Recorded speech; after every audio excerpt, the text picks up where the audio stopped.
My session is going to talk about all the relationships that we need to manage as a CEO, but all of us have a relationship tree. We talk about the capacity building warehouse, CBW, that's how it's been branded now. Within the warehouse, we're your coaches. So the first relationship, and I want you, as you look at your handout, to start scribbling a little bit here, because for each one of these categories, you have names. Because at the end of the day, this is about people. So every relationship we're trying to get you down to is actual names. But as it relates to coaches, you want to make sure that you know every individual in the Marks & Associates team that's on campus renewal and what we do. Because all of us are your advocates. But if we don't know you, number one, we're aware of you because you're in the warehouse. I know every name of every company in the warehouse because we see the list every month. But I don't know everybody evenly. Now, the other thing is, though, how much do I really need to know? Maybe for me, I just need to be aware, right? But then when you start looking at a Marvin Johnson or a Caven Swan, you want them to go up to know, that they know you, that they know exactly what your company does. They know all the projects that you're working on, not just the BJC projects, all the projects that you're working on. And again, how will you tell us? All that will be what you feed back to us. Because the only way we can advocate is to really be as comfortable with you and know as much about you so that we don't steer you or our client the wrong way. That's a disservice to everybody I'm serving. I serve you, and I serve Jacobs, and I serve BJC. I don't want to steer anybody the wrong way. So that means that there's got to be this same progress with us, your coaches, that we're aware of you, and you have to think about it both ways. We're aware of your company, but do we know you personally? Because that's when you actually are saying to us, this is what my company is about, but this is what I'm about. Here's what I'm trying to do. So the conversations you have with Marvin and Caven in particular are that personal. And many of you already do that. I mean, you call them 24/7, and it's personal. When you're collecting money, it's real personal. It's like, look, I need you, not anybody else. I need you to call that. I mean, you got to know who are you talking to. Then we have to get to like. Now, I want to say you all like Marks & Associates. We're perfect, and we have made no errors in this past year. But we want to challenge ourselves, too. So one of the other assignments you're going to get from Arthur is we're at the end of our first year. So we're going to send you out a survey through the Capable and ask you to give us some feedback. We're going to ask you to tell us what we've done well for you this year, what has been a positive result of our relationship. And then we're going to force you to say, and then tell me at least one thing we can improve on. And you have to give me one. Because a true relationship is an honest relationship. How many are married in here? Or how many, you're in a relationship with somebody? Don't you agree that a true relationship is an honest relationship? When people don't tell you, good or bad, how they feel, good or bad, that's really not a real relationship. That's why they tell married couples, if you've never argued, gosh, something's really wrong. Somebody's not being honest. Two human beings cannot possibly get together every day. I've been married 30 years. Every day and never have a debate. How can you do that? Tell me if you've done it, because I'll try, but I can tell you it won't work for me. So same thing as it relates to business relationships. We are business relationships, but at the end of the day, as Marks & Associates, your feedback to your coaches helps us be better. It helps us be better, pushes us. We don't want to get bored and think, oh, we figured this out. We're so good. We're the best coaches in town. No, I want you to come back and say, it's hard. I feel that I'm not getting this much attention. Arthur said, he's talking to me all the time, but I want more. And challenge us. So that relationship is key. But honesty is a key part of that relationship. The other relationship that then we need to focus in on, obviously, is your customer. And here, it's the same thing. when you go into your breakout sessions, you really need to be naming who your actual customer is. In some cases, it's not necessarily BJC. BJC is the end user of your product. But maybe your customer is somebody else, right? It's one of the firms in the toolbox. It's the prime. As it relates to campus renewal, it's ACW, perhaps, as your customer, if you're going to be dealing directly with the prime contractor. If you're in a specialty area, it may then be the actual firms that are primes already in the toolbox in your area. But then once you name the company, now you got to get into, which is why these relationship management software packages are so great. You can't just say, oh yeah, I know Alvarez, I know Clayco, I know S.M. Wilson. Who is that? Do you know the name of the individuals that are on campus renewal? Do you know them? Not the owners of the company. Do you know them? So you're going to name, you're going to start to get names. And then you'll have blanks. I mean, your tree will, some of your leads will not be there yet. And then that's when you work your plan and say, how do I get to know them? And then, do I like them? Now, most of you have done business already with everybody that's probably involved with BJC and campus renewal, especially if you're an established firm. You've already done business before. But has it been a likable relationship? If not, then you say, okay, so I need to work on how to mend that. I need to see how can we become comfortable with each other. And then trust, right? You have to say, again, is this a relationship that I have that I literally trust this contractor? I trust this owner. So the customer is going to be key as you break out this tree. The other is your competition. A lot of times, we're so busy as diverse firms, as minority-owned firms, women-owned firms, emerging firms, paying attention to each other, that we forget that we're actually part of just an industry that already has other people in it too, who aren't actually minority or women-owned firms. And so, and in actuality, that's really the research we should be doing, not how do I compete with the other minority or women-owned firms. How do I compete, period? So that means you want to know who your competition is. Now, how do you normally find out who your competition is? What's the fastest way to find out? Ask, and who would you normally ask? Like, would you ask your potential customer? Because in other words, your customer was dealing with somebody before you came, unless you're like a miracle that emerged. Most likely, before you showed up, somebody else was there. Somebody's been there. So your customer already had some relationships. And now you're trying to come in and tack on to that tree too. So you could do a lot of research. You could go through all kind of websites, and you could pull the list, and certainly the associations and the trade organizations, your union represent, those that you know who's there. But then you dig deeper and say, but gosh, why don't I just ask?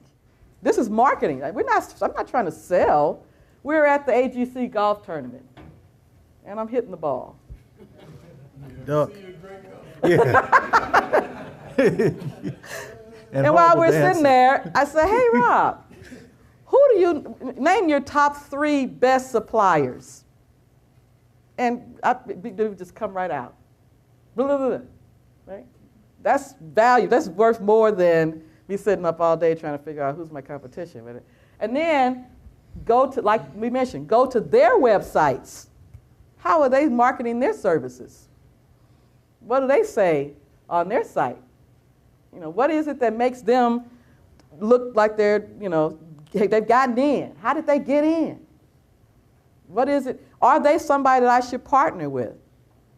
Your competition is your friend, believe it or not, because they've already been out there. When we did do business plan seminars, Arthur and I talked about that a lot of times when you first start your business, and you'll get to this section, you'll say, who are your competitors? And a lot of people who are young in the business will say, I don't have any. My business is so unique, I don't have any competition. And I'll say, ooh, that means that probably everybody else tried it already and it didn't work and they're out of it and here you come. So usually you say, okay, if I don't have any competition, that's going to be a rough road. I want competition because I can learn from them and build on that, right? So know the competition you have. So we're going to ask you in your chart that you're going to have, whether it's a software package, whether it's a basic Excel spreadsheet, you would name them. You would literally name them. Your employees, do you really know them? You're the CEO. They're representing you. They can make or break your company. You could be the best, and they could just like that, take all they have no idea the impact they can have on your legacy. Do they? If they don't, they should. They should have an orientation from you, the CEO, that this is my livelihood. This is very important to me. And I need it to be important to you. That's a conversation you want to have with them. And then you want to say, because you're important to me.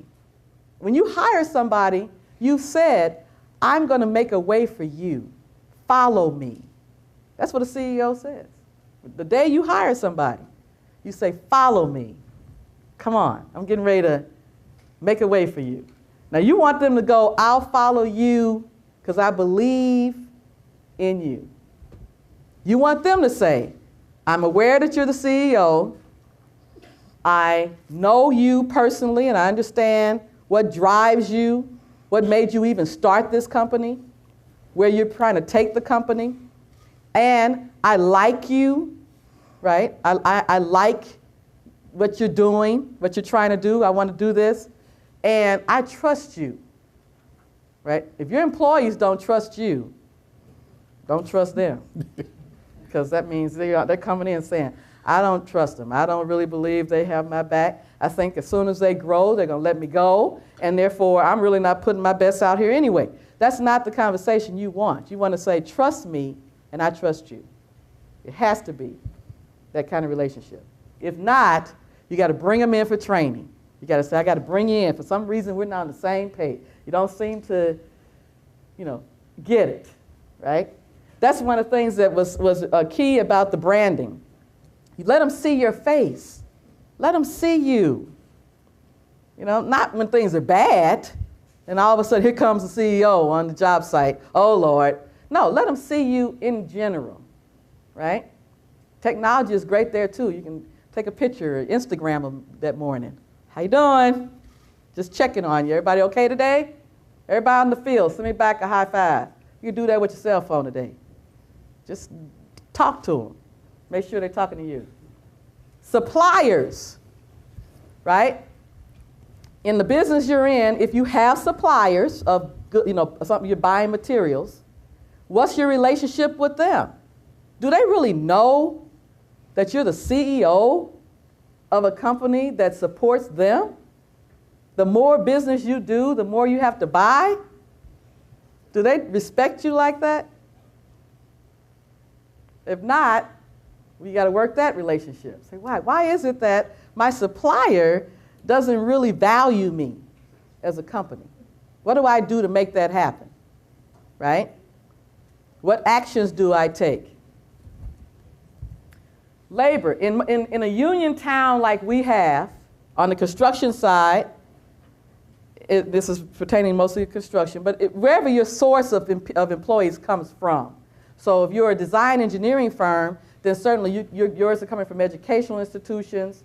You're hiring from professional training programs. If you're a construction firm, you're hiring at that level certainly for your management, but then also the people are coming from the union. What is your relationship with your supplier of labor?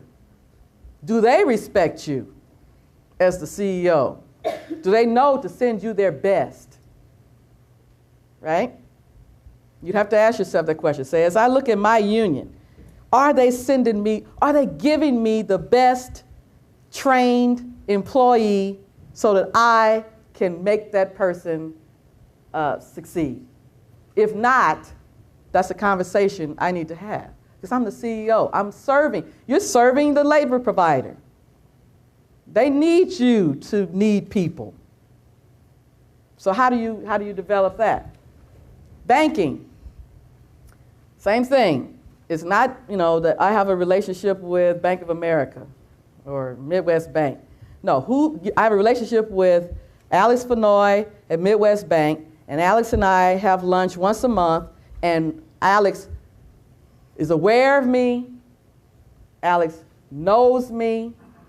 Alex likes me, and it sounds funny when you keep saying it, like me, but there's a whole book on that, getting to like, so we'll read that too. Alex likes me, and then he trusts me, that I'm going to tell him when things are good, and I'm going to tell him when things aren't going so well, and I need you to help me. Bankers are the freest service we can get, because they'll meet with you all day long if you're cashing checks and bringing them in and leaving them there for a while. Leave them there for a minute, and then say, I'd like to come talk to you about how things are going, right? How often do you do that? These relationship management packages, you actually schedule out how many times in a year you want to see certain people. And you can even have little reminders. It's time for me to talk back to Alex. Haven't talked to him in a while. I always want to talk to him the first quarter of the month. That's all programmed. Or do it with, I just bought a 2014 desk calendar, the big old desk, because even though I have the phone, I have Microsoft Outlook, I still like seeing the month laid out with little sticky papers. Y'all still like that? And little pink highlights and stars, and I put a heart on Valentine's Day. I still do that. So that's me. So I'm taking all my electronic stuff and I'm going to transfer it over to my pretty little desk calendar, because I can look at that and see the month lay out for me. So you can use however your tools work for you. Insurance and bonding.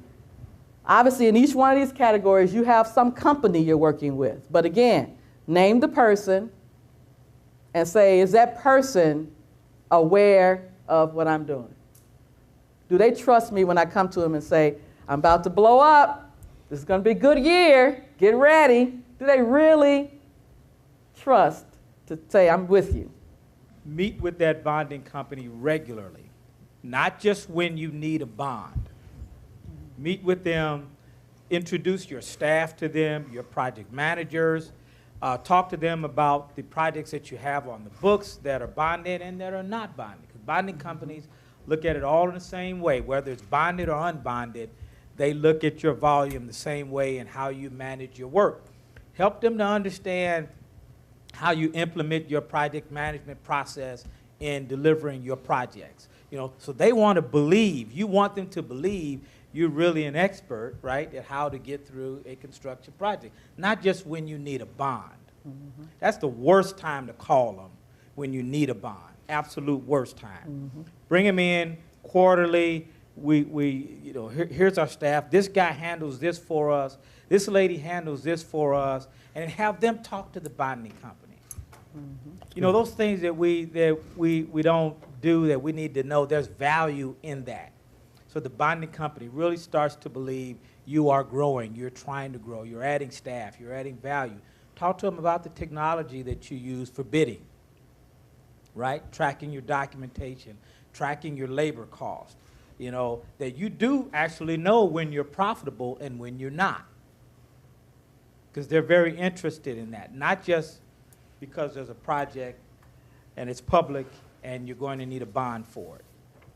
So that's just a little word of wisdom when you're talking insurance and bonding. And as far as insurance is concerned, you want to become an expert at that, because at the end of the year, when your work comp auditors come calling and they're looking at how all of your people are classified, you want to know how they should be classified, so that they don't tell you who gets classified as administrative or construction executive.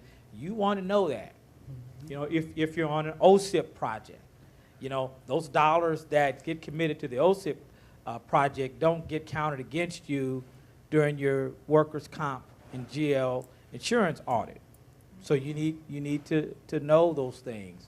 So bring these people into your business and force them to be your partners. Mm-hmm. Force that banker to be your partner, not just for, you know, depository reasons. You know what I mean? And show him your volume and what you're doing. And particularly if you anticipate a slow time in the fourth quarter, third quarter of the year, talk to him about that in January, not in the third quarter of that year, right? Good points. Good point. Attorney, another relationship that you probably have, or you know, and hopefully it has been positive. But again, to look at who you currently put in that category, the name that you put down on that category. When you fill out your quick fact sheets, who are the names you put down, who represent you in these areas? And again, same thing. Does your attorney or your legal representative have the relationship with you to really serve in the capacity that they need to serve in? Are they bringing you true value? Now, in some cases, as you build this tree, you may change some leaves. You might say, you know, I'm growing. They don't seem to be. And so you, again, have to make some decisions, sometimes tough ones. CEOs have to constantly evaluate themselves to say, am I sometimes so trusting that I've forgotten to be critical, to continue to challenge, like I mentioned to you all with Marks & Associates. We don't want to get so comfortable that we start thinking that we just all are so perfect and nothing needs to be fixed. As a person, you should never get that way. You should always, as a human being, say there's still more in me. I know there is. This can't be it. That's that movie, this can't be as good as it gets. There's more. And you push yourself. And so the same thing with the people that do business with you, an attorney, an insurance agent, a banker. You want to say, am I so trusting, have we gotten so comfortable that we really don't have a relationship anymore? We're just going through the motion. I've seen people who would say their accountant, you know, they'll find issues that might happen on their financial statement, and it'll surprise them. They'll say, I can't believe I pay a professional to take care of those kind of things. I can't believe they made such a mistake that's costing me, you know, money tax-wise because of their mistake. And then you might say, well, gosh, I guess I just trusted. I didn't even check myself. We just got so comfortable that neither one of us was really evaluating our true benefit to each other. These bottom two are the roots of who we are, right? So you got to also evaluate that. So this is now getting to this business life extension piece. As the CEO of a company, as an entrepreneur, as a person who was a visionary enough to step out on faith and go ahead and do what you all have done. We must all applaud ourselves because sometimes we think we're crazy. But you did it, so here we are. Well, you have to now say, let me check myself on what's supposed to have been my base, right? Because sometimes it's just like anything else, right? If you water a plant and you don't give it enough water, it won't ever get down there, will it? You'll see this plant and you'll say, gosh, I don't know what's going on. My plant's dying. I put a little water in there every day, but you didn't put enough water to get all the way down to the root. And as a result, some of those leaves start falling off. And you can't figure it out. So check those. Check those relationships. As it relates to family, we find ourselves in some cases where family is in the business. Yeah. And we have to say, number one, am I aware that they're a family member? Am I sure? Yo. Oh, these mama jokes? Are we going there? Then, you know, do we know each other? You know, you sometimes, we work together as a family, so we have to admit, sometimes we're so busy talking business that we have to say, pause for a minute. How are you today? Did you enjoy Christmas? I mean, you have to remember that you know, if you have family in your business, you really do have two different relationships to nurture, and they're separate relationships, and you have to try to keep them that way. If you have a young, a child or a nephew or someone, even someone you've brought in that you've mentored in your company, that you say, gosh, I could see this person at some point perhaps taking a stronger role in my company. So in that situation, you've embraced them as part of your business family. But you have to spend a little time, Because sometimes I've seen the transition occur where someone passes their, not just, they might not pass their company, they just may pass a responsibility to an individual that they thought they knew, and it didn't work out. All of a sudden, that person changed on them, and it didn't work out. So invest that time there to say, do I really know this family member that I'm getting ready to bring in and embrace and show them the ropes? Do I really like this person? We know we love them, but do we like them? And do I trust them? Same thing. Move people through that. When you move people in your company, where you say, I really can see training you to become a superintendent or a foreman or a project manager, don't just throw them over there. Spend a little time as a CEO saying, okay, now I've got to make sure that I've allowed our relationship to truly build the way it should have. In some cases, you've hired in project managers, if you've hired in foremen, or you've hired in a person that handles your finances. And you have to take a very quick look at the things you use to evaluate the people you bring into your company. So there you're having to really get comfortable with individuals that have not really spent all the time with you that you would like to see. Spiritual really has to do with a person knowing who they are. And that's a personal thing. But I know who I am, I think, but I do know whose I am. But the key is, from a spiritual standpoint, whatever that means to you, you have to say, you know, when I'm through talking about everybody else and the relationships I have with all these other people Sandra put on my tree, what's my relationship with myself? Am I aware of myself? Do you know CEOs are sometimes the first people or the last people to go to the doctor for a checkup? Because we're so busy serving everybody else, and we got a little ache over here, you know, my hand fell off over here, I really can't use this finger, but I'm rolling. Next thing you know, we're like, whoa, what happened? Business stopped, halt, everybody else that was depending on you looks at you and says, Tony, why didn't you take care of yourself? You were important to me. I trusted you. I thought you were gonna be here. If you weren't, I thought sure you had my back, but no, you're so busy that we're not aware. You know, do you know yourself? Do you really know what your strengths are? And you're proud to say what your weaknesses are. You have no problem saying, no, I am not perfect. Here they are. 1, 2, 3, 4, 5. I'm gonna tell you right now. Help me to fill in the gaps, right? But I'm okay. I know I'm not, I got some. Do you like yourself? I mean, do you like yourself as a CEO? That's even more key, right? Some people go, I don't know how I got this job. I wanted to start a company, but I didn't say I wanted to be a CEO. Well, you can do that too. You can figure out how to move yourself into a more passive role over time and hire somebody else that likes doing all that stuff, because you might say, my natural side really doesn't like that. I'll do it for now, but I'm on a short leash. I got about 5 years of this, and then I got to get out of here. So that's business life extension. And then do you trust yourself? Do you really trust that you can take on and manage all of these relationships? And you can, because you already jumped out here. That tells us right there that you knew that you were taking on something that 80 or maybe more than that, what's the stat? 90% of people don't try this entrepreneurial thing. And that doesn't make them bad people at all.